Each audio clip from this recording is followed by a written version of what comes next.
Hello everyone. Today we'll start our lesson 15 of science, that is light. So chalo let's start the chapter. You know about light. Light का मतलब रोशनी. You might have seen a beam of sunlight where it enters a room through a narrow opening or a hole. आपने देखा होगा कि आपके घर में जैसे यहाँ पे जो सनलाइट की लाइट पड़ती है, कोई भी होल है, किसी भी छोटी सी ओपनिंग से वो लाइट अंदर आ जाती है. You may also seen beam of light from the headlamp of scooter, car, engine और ट्रेन. और आपने जो हेडलाइट देखी होगी किसकी, स्कूटर की, कार की या इंजन की, इंजन्स ऑफ ट्रेन के. Similarly a beam of light can be seen from a torch. ऐसे ही अपने एक बीम ऑफ लाइट जो है टॉर्च की भी देखी होगी. some of you have seen a beam of searchlight from a lighthouse or from an airport tower. ऐसे ही आपने लाइट देखी होगी. जैसे यहाँ पे लाइट हाउस दिखाया गया है ना चिल्ड्रन, ये देखो लाइट हाउस दिखाया गया है यहाँ पे. आपने इसकी भी लाइट देखी होगी, ऐसे पड़ती है इसकी लाइट देखी होगी. तो हमारी यहाँ पे एक्टिविटी है what do this experience suggest. तो ये जो लाइट्स देखिए आपको क्या सजेस्ट होता है. Light travel along a straight line. तो चलन यहाँ पे हम पढ़ेंगे light travel along a straight line. मतलब जो लाइट है हमारी किस में ट्रेवल करती है, एक स्ट्रेट लाइन में हमारी लाइट ट्रेवल करती है. तो चिल्ड्रन यहाँ पे एक्टिविटीज गिवन है. आप देख रहे हो looking at a candle through a straight and bent pipe. यहाँ पे जो है एक कैंडल, यहाँ पे कैंडल ब्लो रखी है और यहाँ पे इस बिल्कुल स्ट्रेट पाइप से वो देख रहा है इस कैंडल को. और यहाँ पे जो पाइप है ये कैसी पोजीशन में है, बेंट पोजीशन में है. तो यहाँ से वो कैंडल को बेंट पाइप से देख रहा है. तो यहाँ पे हम ये एक्टिविटी करेंगे. So children he looked at the lighted candle first through a straight pipe. यहाँ पे एक बॉय दिखाया गया है जो पहले जो जली हुई कैंडल को एक स्ट्रेट पाइप से देख रहा है and then through a bent pipe, और उसके बाद एक बेंट पाइप मतलब मुड़े हुए पाइप से. Why was Boojho not able to see the candle flame through a bent pipe. तो जो बुजो है वो बेंट पाइप से कैंडल को क्यों नहीं देख पा रहा है, यहाँ पे क्या रीज़न है. दिस एक्टिविटी शोड कि light travel along a straight line. This is a very important line. वो बेंट पाइप से इसलिए नहीं देख पा रहा है क्योंकि लाइट हमारी किस में ट्रेवल करती है, हमेशा स्ट्रेट लाइन में. Do you know what happens when light falls on a polished और अ शाइनी सरफेस. अब सेकेंड एक्टिविटी करेंगे हम कि क्या होगा अगर लाइट को हम किसी पॉलिश या फिर शाइनी सरफेस, जैसे आपने देखा है चमकीले सरफेस जैसे मिरर है, अगर उस पर हम किसी लाइट को गिरे तो क्या होगा. तो चिल्ड्रन अब पढ़ेंगे हम reflection of light. One way to change the direction of light is to fall it on a shiny surface. अगर हमें लाइट की डायरेक्शन को चेंज करना है तो इसको हमें कहाँ गिरना होता है, शाइनी सरफेस पे. शाइनी सरफेस पे हम लाइट को अगर डालें तो वो अपनी डायरेक्शन को चेंज कर देती है. For example a shiny stainless steel plate और a shiny steel spoon can change the direction of light. जैसे एग्जाम्पल के लिए कोई, अब जैसे आप स्टेनलेस स्टील जिसमें आप खाना खाते हो, या फिर कोई स्पून है शाइनी स्टील का जिसे हम खाने में यूज़ करते हैं, can change the direction of light. क्या वो डायरेक्शन चेंज कर सकता है लाइट की. The surface of water can also act like a mirror. Surface जो है पानी का वो भी मिरर की तरह एक्ट करता है. And change the path of a light. Path का मतलब होता है रास्ता, कि वो भी लाइट का जो पाथ है वो चेंज कर सकता है. Have you ever seen the reflection of trees और बिल्डिंग इन वाटर. क्या आपने कभी पानी के अंदर अपने वो देखा है, ट्रीज और बिल्डिंग की परछाई को देखा है, उनका रिफ्लेक्शन देखा है.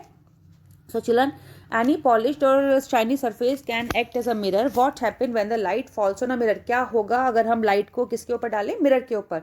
You have learned in class 6 that a mirror change the direction of light that falls. आपने क्लास 6 में पढ़ा था कि जो मिरर है वो लाइट की डायरेक्शन को चेंज करता है जब से हम डाल देते हैं. The change of direction by a mirror is called a reflection of light. और इसी डायरेक्शन को हम क्या कहते हैं, जो ये डायरेक्शन चेंज हो जाती है हमारी मिरर, उसे change of direction by mirror, mirror के द्वारा जो डायरेक्शन चेंज होती है उसे क्या बोलते हैं, रिफ्लेक्शन ऑफ लाइट. आपने देखा होगा ना, जैसे ये मिरर है और इसके ऊपर आप लाइट डालते हो तो लाइट यहाँ टकरा के दोबारा इसकी डायरेक्शन चेंज होकर ये वापस चली जाती है. आपने पढ़ा होगा रिफ्लेक्शन और इंसिडेंस एंगल वगैरह. Now let us you recall the activity in which you got the light of torch reflected from a mirror. Let us perform a similar activity. यहाँ पे एक्टिविटी दिखाई गई है. Take a torch cover. अब यहाँ पे एक आपको टॉर्च लेना है. Cover its glass with a chart paper. और जो उसका टॉर्च का जो शीशा है ना उसको चार्ट पेपर से कवर करना है. Which has 3 narrow slits as shown in spread a sheet. और आपको उसमें क्या करना है. सो चिल्ड्रन यहाँ पे आपको क्या करना है, take a torch cover its glass. आपको एक टॉर्च आपको क्या करना है, एक टॉर्च लेना है और उसका जो ग्लास होता है यहाँ पे पहले उसको आप क्या करोगे, चार्ट पेपर से कवर कर दोगे. और उसके अंदर जो चार्ट पेपर है उसके अंदर आप 3 ऐसे करके दिखाया गया है पिक्चर में, ऐसे करके आप उसमें 3 लाइंस बना लोगे. And spread a sheet. Yes children, what you have to do, spread a sheet chart paper on the smooth wooden board. आपको क्या करना है, एक यहाँ पे एक वुडन बोर्ड लेना है, एक वुडन बोर्ड लेना है, उसके ऊपर भी चार्ट पेपर लगा देना है और फिर उसके ऊपर एक मिरर, जैसे कि यहाँ पे इमेज में दिखाया गया है चिल्ड्रन, ये इमेज में दिखाया गया है, ये आपको यहाँ पे एक वुडन बॉक्स दिखा रखा है और उसके ऊपर एक मिरर यहाँ पे फिक्स कर रखा है, ऐसे कर लेना है आपको। उसके बाद क्या करना है, now direct the beam of light on the mirror from the torch with slit. जैसे कि आपने टॉर्च के ऊपर क्या किया था, आपने ये टॉर्च था, टॉर्च के ऊपर पहले आपने पेपर को स्प्रेड किया था और उसके ऊपर आपको 3 सिल्ट बनानी, मतलब 3 यहाँ पे ओपन वो करनी है, ओपन जगह छोड़नी, 3 होल बनाने हैं जिसमें से लाइट जाएगी टॉर्च की। तो प्लेस द टॉर्च इन सच फिर आपको क्या करना है, direct the beam of light on the mirror from the torch with silt. आपको फिर यहाँ पे लाइट डालनी है मिरर के ऊपर टॉर्च की सिल्ट से। Place the torch in such a way that is light is seen along the chart paper on the board. आपको इस तरह से टॉर्च को फिट करना है कि आपकी जो लाइट है बोर्ड के ऊपर, जो ये पड़ा हुआ है ना, ये कहते हैं, ये जो मिरर लगा हुआ है इसके ऊपर ये लाइट, ये आपके जैसे दिखा रहे हैं ना, ये जो ये सिल्ट है, इसकी लाइट आपकी मिरर पे पड़े। तो आप जैसे ही इसकी लाइट मिरर पे पड़ेगी, आप देख रहे हो यहाँ पे चिल्ड्रन, यहाँ पे आप देख रहे हो कि ये लाइट की बीम्स जा रही हैं और इस पर टकरा के ये इस डायरेक्शन में वापस आ रही है। तो यहाँ पे डायरेक्शन चेंज हो रही है ना इसकी लाइट की। तो आपको इस तरह से फिक्स करना है कि लाइट यहाँ पे आए और लाइट आपकी किस पे पड़े, बोर्ड के ऊपर। Now adjust its position so that light from the torch strike the plane mirror at an angle. आपको यहाँ पे ऐसी इसकी पोजीशन एडजस्ट करनी है कि जो आपके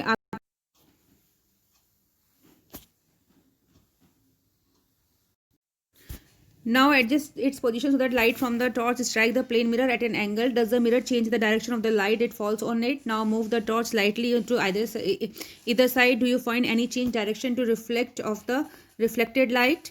Look into the mirror along the direction of the reflected light. Do you see the silt in the mirror? This is the image of the silts. This screen shows how light gets reflected from a mirror. Let us play around with the image formed in mirror and knows a little more about them. तो जब आप mirror पे देखोगे, आपने देखा ना यहाँ पे कि ये लाइट, यहाँ पे सिल्ट की लाइट पड़ी और फिर टकरा के दूसरी डायरेक्शन में आ गई। तो आपको यहाँ पे इस सिल्ट या मिरर पे आपको किसकी इमेज दिखाई दे रही है, सिल्ट की इमेज दिखाई दे रही है। और फिर वो यहाँ पे एक बार वो स्ट्राइक कर रही है और उसके बाद यहाँ पे टकरा के वो दोबारा अपनी डायरेक्शन बदलते हुए वापस आ रही है। तो इससे पता चल रहा है कि यहाँ पे क्या हो रहा है, रिफ्लेक्शन हो रहा है। दिस एक्टिविटी शोज दैट कि लाइट जो है वो क्या करती है, light gets reflected from a plane mirror. Now children activity 15.2 आपको दिया है, एक कैंडल लाइट एक्टिविटी दिखाई गई है। यहाँ पे कैंडल दिखाई दे रही है। इसमें क्या करना है, place a lighted candle in front of a plane mirror. आपको क्या करना है, एक कैंडल लेनी है, लाइटेड कैंडल, जलती हुई कैंडल लेनी है और उसको मिरर के सामने रखना है। Try to see the flame of the candle in the mirror. और आपको ये ऐसे देखना है कि उसकी फ्लेम आपको मिरर के अंदर दिखाई दे कैंडल की। Its appear as if a similar candle is placed behind the mirror. और आपको ये भी देखना है कि इट अपीयर्स एज, ये ऐसे देखती है कि if a similar candle is place behind the mirror, जैसे कि बिल्कुल सेम कैंडल रखी हुई है बिहाइंड द मिरर के। यस चिल्ड्रन, जब उसकी आप कैंडल की इमेज देखोगे, आप जैसे हम जब कैंडल की इमेज देखते हैं मिरर के अंदर, तो हमें ऐसा लगता है जैसे कि मिरर के पीछे सेम ऐसी की ऐसी कैंडल रखी गई है। तो हमें, क्योंकि हमें कैंडल की यहाँ पे क्या दिखाई दे रही है, मिरर के अंदर इमेज दिखाई दे रही है। The candle which appears behind the mirror in the image of the candle formed by the mirror, the candle itself is the object. अब यहाँ पे ये कह रहे हैं, जो चीज़ आपने रखी है, तो चिल्ड्रन जो चीज़ आपने रखी है, जैसे आपने यहाँ पे कैंडल रखी है, तो कैंडल क्या हो गया, ऑब्जेक्ट हो गया। और जो आपको इसको मिरर में जो दिखाई दे रही है वो क्या है, इसकी इमेज। आपको सेम इमेज दिखाई दे रही है कैंडल की, तो कैंडल इज ऑब्जेक्ट और जो मिरर में दिखाई देता है उसे बोलते हैं image. Now move the candle to different position in front of the mirror, observe the image in each case. अब क्या करोगे, आप किस कैंडल की अलग अलग पोजीशंस बनाओगे, कभी इसको साइड में रखोगे, कभी इसको आगे रखोगे, कभी पीछे इसकी अलग अलग इमेजेस बनाओगे, अलग अलग इसकी पोजीशंस बनाओगे। फिर इसकी इमेज को आप कहाँ मेजर करोगे, आप इसकी इमेज को आप शीशे के अंदर